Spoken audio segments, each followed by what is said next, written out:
Hey there, this is Svidler for Chess24, and the video I mentioned in passing as an idea when I was recording my videos about the Queen b3 Grunfeld.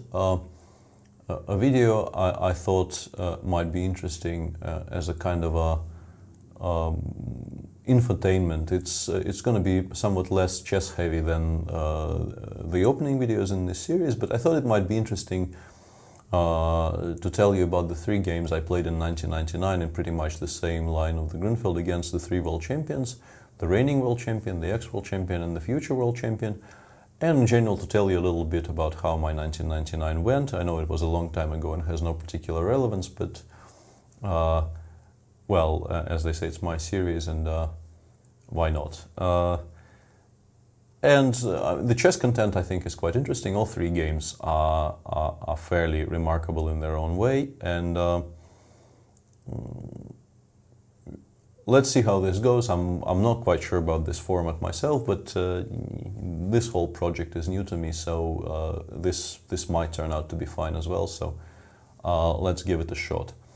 1998 went quite well for me. I did okay. I finished fine in my first ever Linares, tied for first in the Russian Championship, as was my norm in those years. Not anymore, but in those years I was very, very consistent in the Russian Championships. And I got quite a lot of top-level invitations because I was the new kid on the scene, and people were interested to see me play in the top events. And the first top event I had to prepare for was Vike in January. And I went there with very high hopes. I thought, you know, this is my chance to shine, and I should be playing well, because I could remember playing well pretty much throughout '98. And Vike was the first tournament where the pattern was something I was completely unused to in those years, but which I came to recognize and sort of accept as my own in the future years. That is, out of the 13 rounds in Vike, I won one, lost one, and made 11 draws. And towards the second half of the tournament, I was playing pretty much kamikaze chess with black, because I was going more than slightly mad with all the drawing I was doing. And yet, even when I played the lines I knew were almost losing by force, I would still make a draw somehow. And this drove me mad even further. The one game I won was against my current colleague Rustam Kasimdzhanov, who was also playing perhaps his first major tournament, and felt that he also needed to play for a win in every single game. So in the game against me, he perhaps overpressed in a position where the normal result would have been yet another draw. And I lost to Garry Kasparov, which is of course perfectly fine and normal. There's no shame in losing to Kasparov. And it was quite a remarkable game, which I remember not feeling even remotely disappointed after the game, because I felt that I was beaten by someone at the top of his game, and someone who has shown a very interesting opening idea in a line I felt I knew quite well. So all in all, this particular game gave me no cause for great alarm. It went like this. After knight c3 g5. As a small side note, it is not perhaps the most obvious choice to play Grunfeld with black against Kasparov, because he has some ideas about this opening, let's put it mildly. But first of all, in those years, it's still true even now, but in those years in particular, I didn't have that wide of an opening repertoire. And secondly, I felt, wouldn't it be interesting to find out what will happen to me if I play the Grunfeld against Kasparov? You know, this feeling of not invincibility as such, but kind of wonder. I knew this wasn't going to be a walk in the park, but I was very interested to see what he will show if I do that. And he did show something. Knight f3, bishop g7, queen b3, takes castles, e4, a6, e5, b5, queen b3, knight d7. A very topical line in those years as well. And I had some experience with this line and felt I'm reasonably well prepared here. And here he played e6, This move I knew. I thought fe6. This has always been considered to be completely harmless, so what's your plan? And bishop e3, which at that point in time was a novelty. And here I sank into thought, and I could immediately see that my choice was pretty clear cut. I could play knight f6, to which white will reply a4, completely demolishing my queenside structure. And I will have to defend some kind of a position in which I will have for a meager pawn a very passive position with unclear prospects. Or I could play knight b6, to which he will reply a4, more than likely. And I will have to work very hard not to get mated. And remember, I was playing Kasparov, who is universally accepted to be one of the better dynamic attacking players in the history of chess. So from the practical viewpoint, I think maybe knight f6 was a bit of a better idea. But once again, I was very curious to see what exactly will befall of me if, that's probably not grammatically correct, but anyway, what will happen to me if I play knight b6 against Kasparov, so I did. Knight b6, h4, knight c6. Black obviously needs to create some counterplay, otherwise he will get mated for absolutely nothing. h5, rook f3, gf3, knight takes d4. Other options for black are really not worth mentioning. For instance, if you go knight takes d4 here, then after takes, rook d1, c5, takes, and queen c2, black is really almost lost already. So rook f3, gf3, and knight takes d4, rook d1. And at this point I realized, not that it surprised me greatly, but I realized just how difficult my task was, because I thought my reaction was the most principled one, and I thought this is how black should react to a new idea, by sort of tackling it head on. And after rook d1 I realized that this is perhaps something my opponent has expected and is prepared for, and that my position is very, very risky. I pretty much have to play c5 here, bishop d4, cd4, h takes g6, and I played h6 here, which I thought was a reasonable idea, because I don't want to be opening files on the king side. And if h takes g6, which has actually been played since in a game, both queen c2 and rook g1 are incredibly strong. In particular, queen c2 almost forces queen f8, because if queen e8, then bishop d3 gets through and white probably gives mate. So after queen c2, black more or less has to play queen f8, take, queen f5, check, back, takes, and knight e2. And this endgame is, well, if it's not lost, it's pretty close to it. So I went h6, and for a second there I felt mildly optimistic, because I thought, okay, next move I will play knight d5, and he will have to either take this knight, and then I will have some kind of a pawn feast in the center I could at least sort of play behind. Or if he doesn't take, then I'm blocking off some of the avenues of his attack, and I have once again something to base my position on. The knight on d5 will be a very strong piece. And in this position, Kasparov thought for a bit and played rook h5. And this is where I finally figured out this is probably not going to be my day.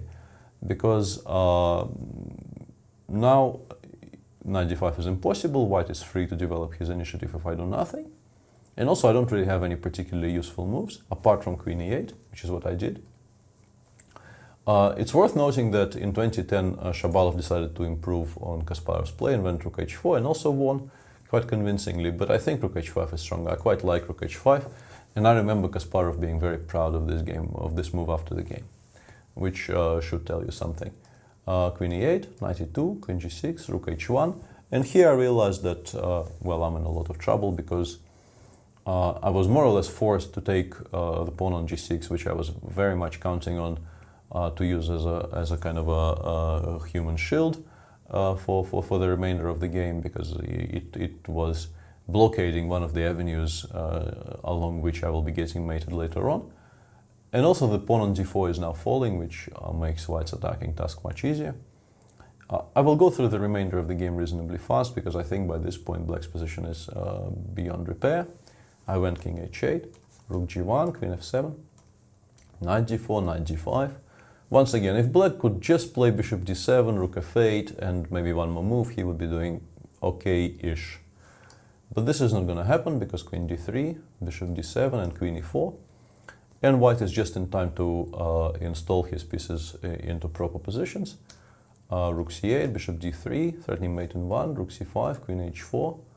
And you can just see how white's pieces are all sort of clicking into place. Kasparov's play in this game, I think, is exemplary throughout most of it, if not all of it. Rook c5, trying to establish some sort of defense along the 5th. Knight e2. Another excellent move, because now the knight is sometimes going to f4. And if e5, it will go to c3. And then perhaps to e4, and black is just stuck watching white improve his position and then give mate. I went knight d5. It's not really a particularly good move, but I think nothing really helps black here.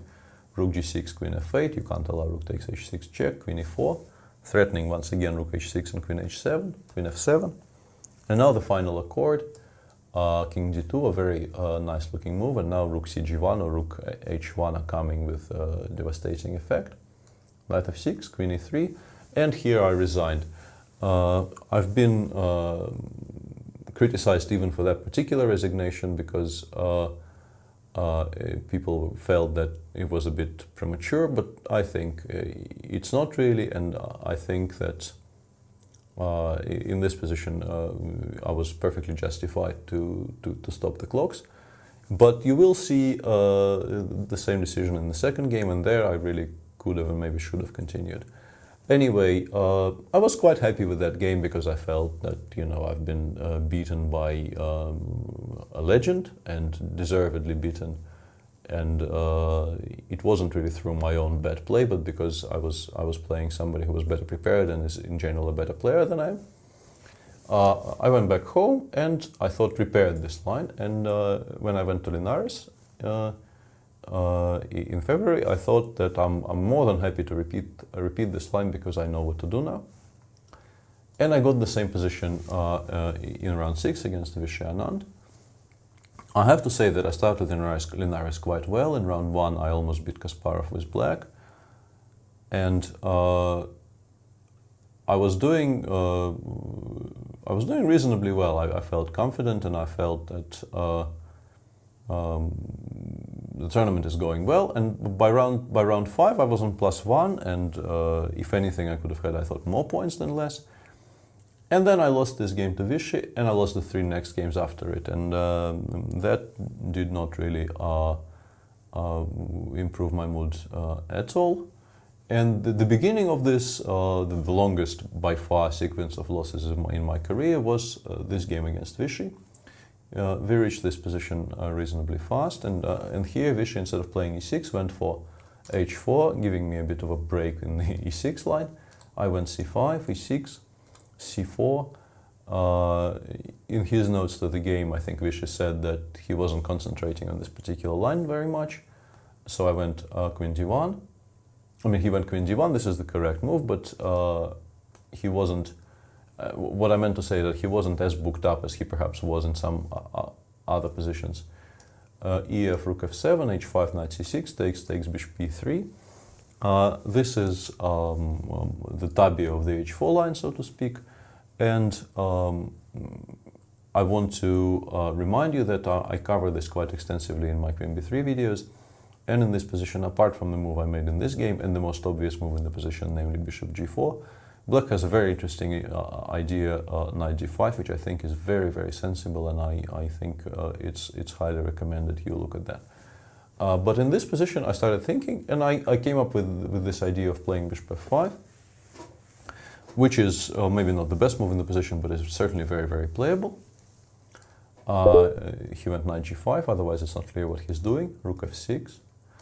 Instead of rook f6, knight takes d4 is also very playable, but I was very consumed by the idea of going rook f6, g4, bishop e6, knight ce4, and bishop g5. It appealed to my aesthetical sense very much to just leave the rook on f6 on prise and to occupy the all-important d5 square.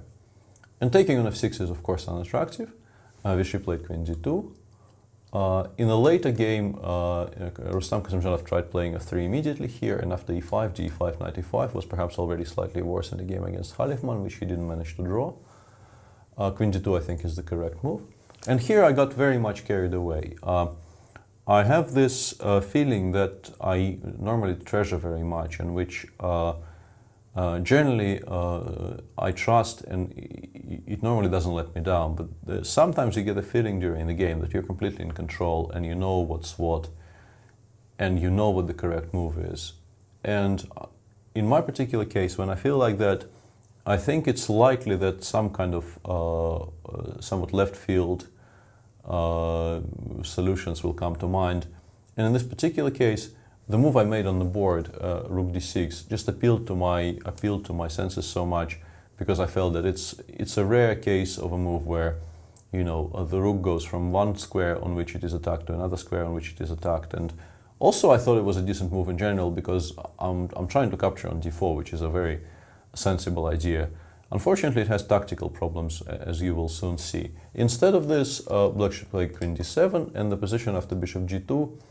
I've tried analyzing this position for many a time in my life, and I always stop short, because I don't quite see how you can analyze it. It's just such a complete mess.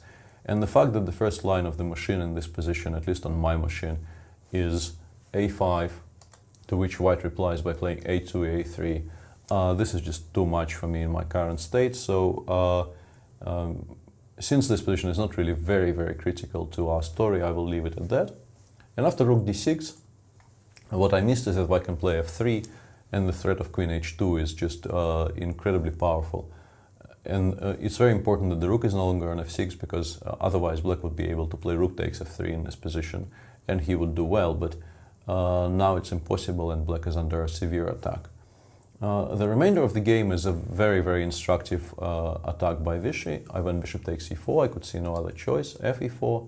Knight takes d4 loses pretty much by force. For instance, a very nice variation is knight d4, rook d4, bishop d4, rook d4, queen f2. And now, for instance, if bishop f6, rook h8 just wins on the spot. I think it's quite beautiful. So after f e4, I went knight d7. He went queen h2, knight f8, e5. The attack develops very, very naturally. Here, rook d7, knight e6. Queen a5 check. Here I was very proud to have found this geometrical idea. If instead I take the knight, he goes bishop takes c4, bc, queen h7, and wherever the king goes, the check along the f file just wins on the spot. So queen a5 check, bishop d2, knight takes e5, a very beautiful move, which unfortunately doesn't help, because white doesn't take anything, he just goes bishop e2. And here I have to play c3, which is what I did. And here Vishy played bishop takes c3, which is not very good. Instead, b takes c3 was almost completely winning. And after bishop takes c3, I played b4. He went knight takes g7. And in this position, I could see perfectly well that I can play knight f7, which almost forces bishop d2, king takes g7. But I honestly did not believe I will save this game. And then also, when looking in the position after knight takes g7, I realized I have my chance to sort of enter the history books here and now, and I thought I must grab it with both hands. Once again, a decision which will probably get me laughed out of the room in most polite companies, but I just thought, you know, I have to do it, because when will be my next chance? So I just went b takes c3. Vishy looked at me somewhat quizzically, because this is not a particularly good move, and went queen h8 check. I played king f7, and before he could react, I looked up and said, Vishy, please castle. He was somewhat surprised, and then he smiled and did castle. And the point of this dialogue was, I was very, very worried he might choose not to do that, and he will play rook f1 check instead. Both moves win on the spot, but the whole point of me taking before beyond c3 was that I wanted at least one of my games, and probably this will end up the one of my games in my entire life, which will end by castles check on move 31. I think in general, castling on move 31 is not a very frequent occurrence, and castling with check and winning the game with this move is going to be even rarer. So I thought this is something I should absolutely have it in my resume, and instead of continuing the game by playing knight f7, I did that. Which is perhaps somewhat muddled thinking if you consider yourself a chess professional, but that was my decision then. Linares, I finished tied for dead last. I almost rescued the tournament. After losing 4 in a row, I won the next game, and then almost won. I had a completely winning position against Veselin Topalov, which I eventually lost, and finished on -3. And in that already somewhat depressed state, I think it was my first ever last place in a tournament, and it was a kind of a new experience for me. I went to play the Dos Hermanas tournament in April, which also didn't go according to plan, and one of the reasons it didn't go according to plan was the game against Karpov, which once again saw this position, and Karpov returned to e6. I was very ready for that. I took on e6, he went bishop e3, and I blitzed out knight f6.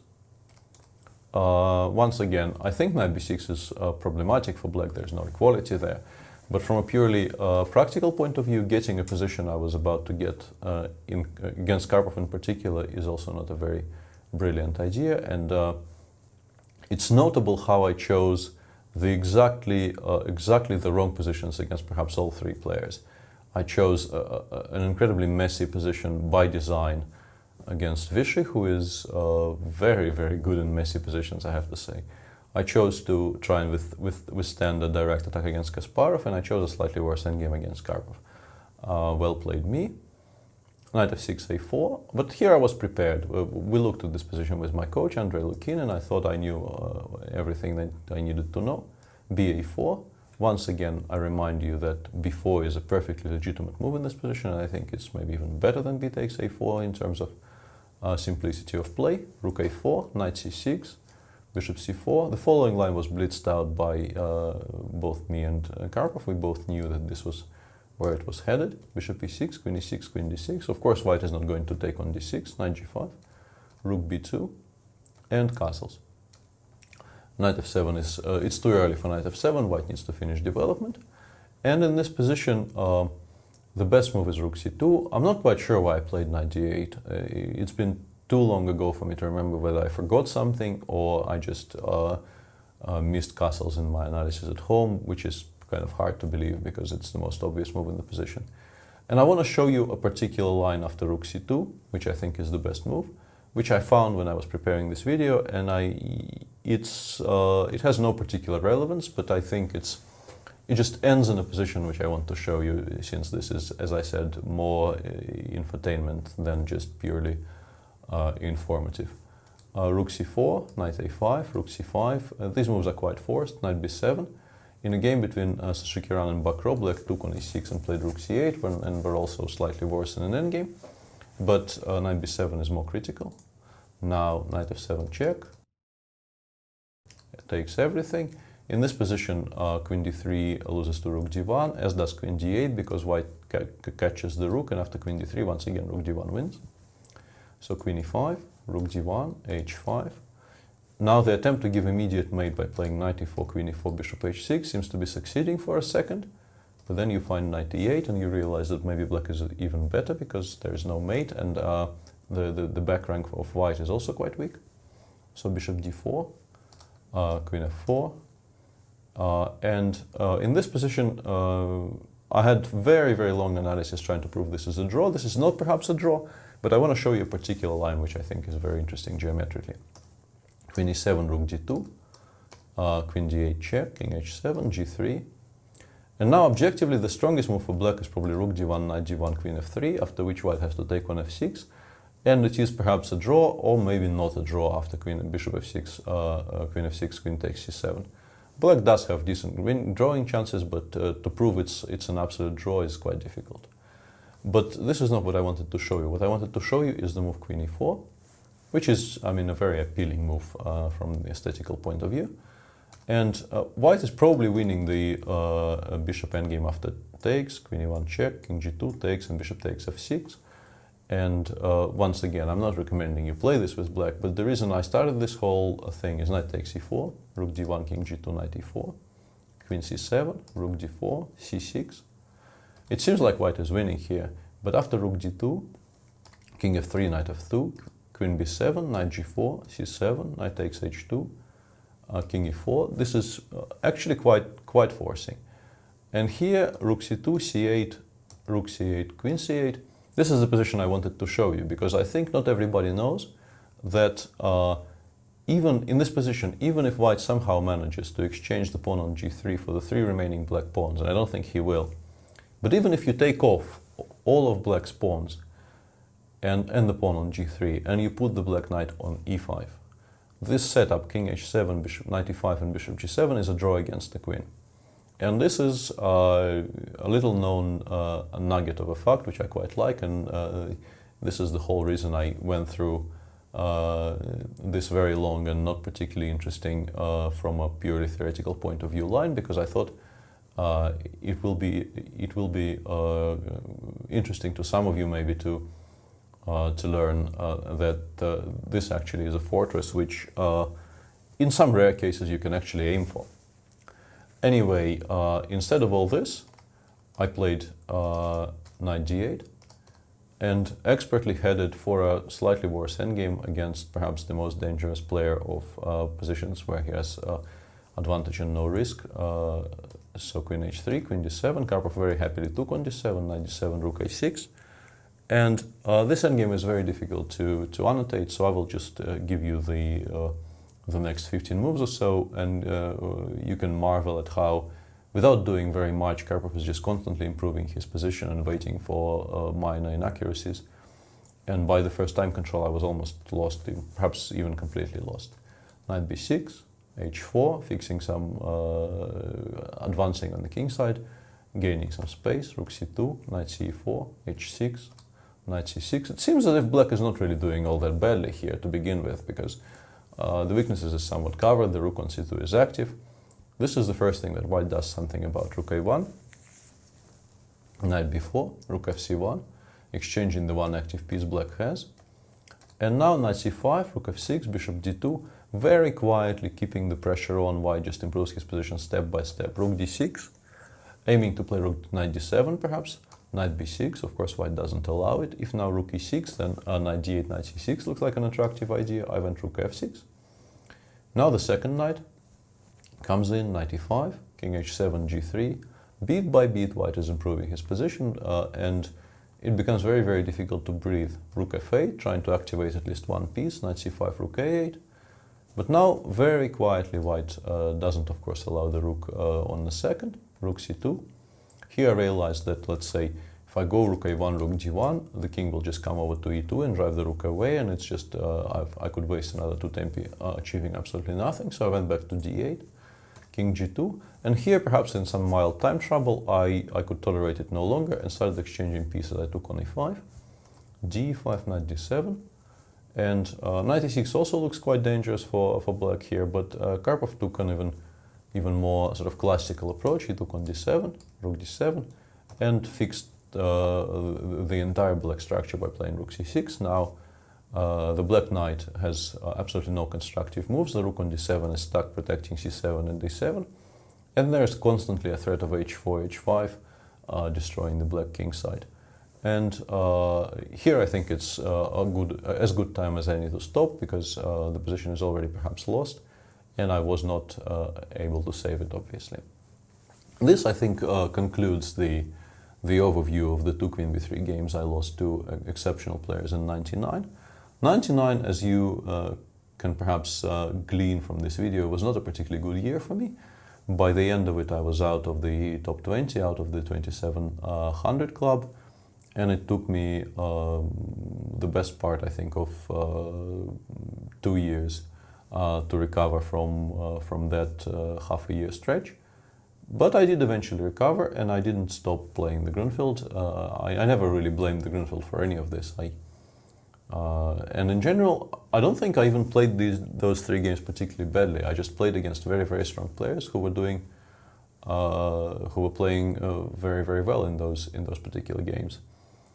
But I wanted to show you those games as a kind of an amusing anecdote and like a story, half a year in a life of a Grunfeld player to give you an idea of the opening when you're playing against strong players, and what can happen to you if you're not very precise. Anyway, I'm not sure what you will think of this format, and I'm not sure I will be making much more of videos like that, but I thought I'd make one and see what the reaction is. Thanks for watching. This has been Peter Svidler for Chess24.